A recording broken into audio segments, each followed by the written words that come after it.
मुझे अब डर नहीं लगता, मुझे अब डर नहीं लगता किसी के दूर जाने से, ताल्लुक टूट जाने से,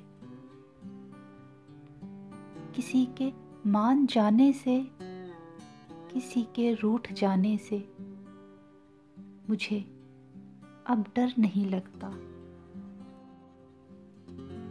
किसी को आज़माने से, किसी के आज़माने से, किसी को याद रखने से, किसी को भूल जाने से। मुझे अब डर नहीं लगता किसी को छोड़ देने से, किसी को छोड़ जाने से, न शम्मा को जलाने से, न शम्मा को बुझाने से। मुझे अब डर नहीं लगता अकेले मुस्कुराने से, कभी आंसू बहाने से, न इस सारे ज़माने से, हकीकत से फसाने से।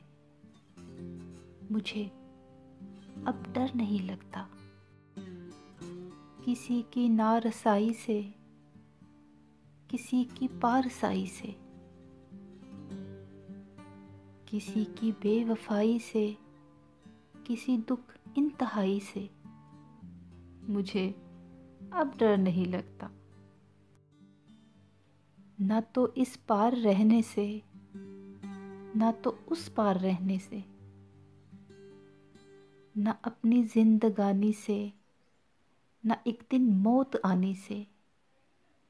मुझे अब डर नहीं लगता, मुझे अब डर नहीं लगता।